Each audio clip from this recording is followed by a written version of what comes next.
Hello everyone, welcome to our channel I Teach. So how are you all? As you all know that we have discussed so many topics of modern India in our quick revision series.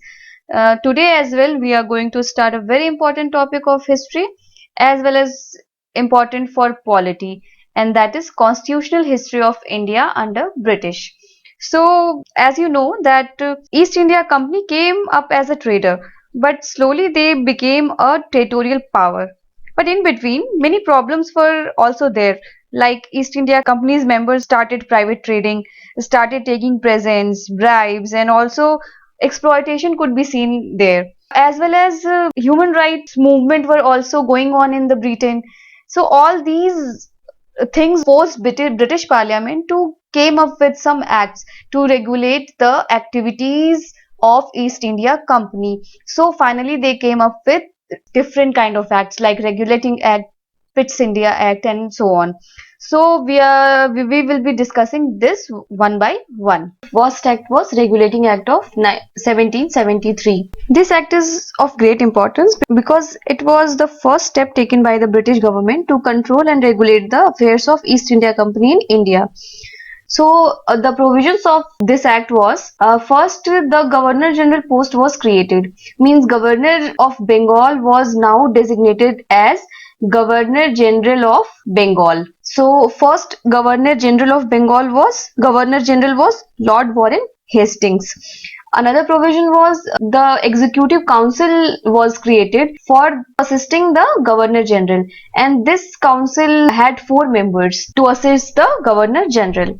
Another point was establishment of Supreme Court in India first time, and the court was established in Calcutta in 1774, and the first Chief Justice was Eliza Mfield. So Governor General post was created, his executive council was there containing 4 members, and Governor General also got the power of casting vote. Casting vote means in case of equal votes, in case of dividing opinion, the Governor General had the right to cast deciding vote. So another provision was prohibition of presents and bribes. It also prohibited servants of company from engaging in any private trades.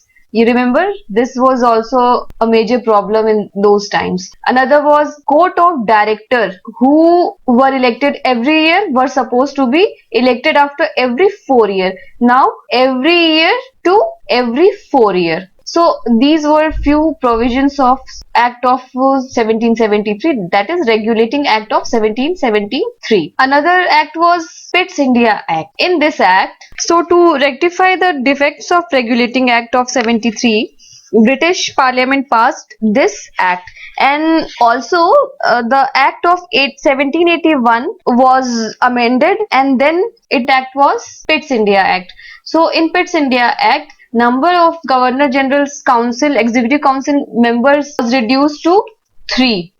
Earlier it was 4. Remember, in Regulating Act, the executive member were 4, and now it became 3. So what it shows? It shows that the Governor General is becoming more powerful. Another point was, apart from board of directors, a board of control, that is president plus 6 members. This is important. President and 6 members in board of control was established in Britain to look after the political affairs in East India Company in India. Another was the Bombay and Madras presidencies were supposed to be looked after by Bengal presidencies. Means these 2 presidencies, Madras and Bombay, came under the Bengal presidency. And another point was, first time Indian territory were called possession of British. First time. So it is important to remember that when it was known as called as possession of British in this act, Pitt's India Act. So and the last point was separate commercial and political function, means board of control.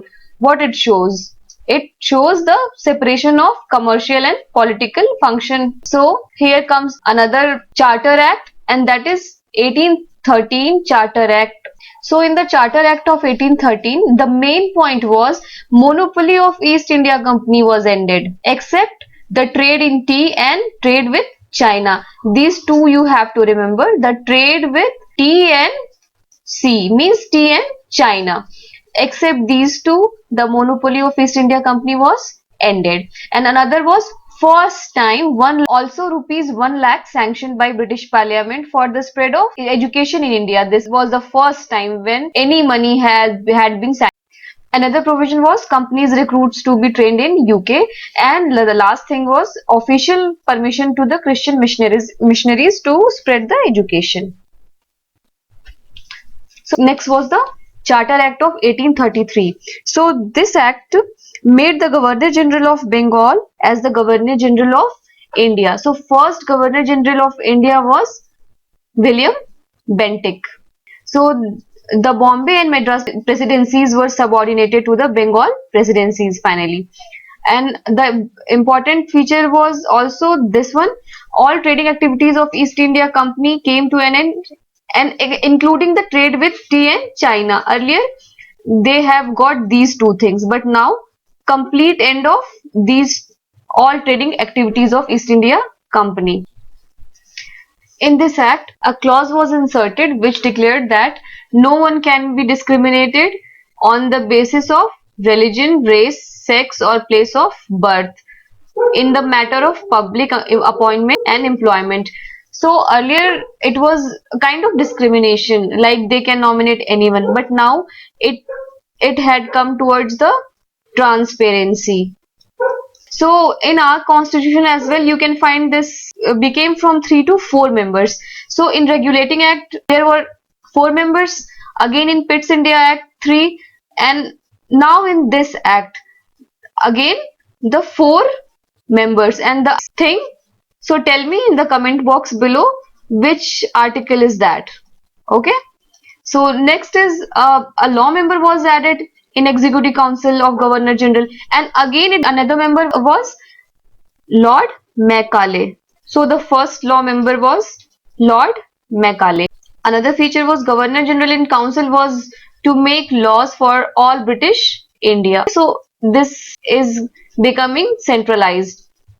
In this act, we can also see the first trace of drafting constitution, and now all commercial activities had ended. So the from now on only administrative body, the company had become an administrative body. So in moving further, we can see that in the Charter Act of 1853, under this act, the law member Lord Macaulay became the full-fledged member, and now he could attend the meetings. Another scheme was competitive examination was introduced for Indian civil services recruitment, and for the first time Indians were associated 4 members appointed. So of these 4 members out of 6 from Madras, Bombay, Bengal and Agra local governments, local or provincial government you can say. So here as well separate legislative and executive functions we can see. This act separated for the first time the legislative and executive function of Governor General's Council. So these were few important points of this Charter Act. So if you see from 1773 to 1853, these acts were more towards centralization, right? And now from now on you will see these all acts were more towards decentralization.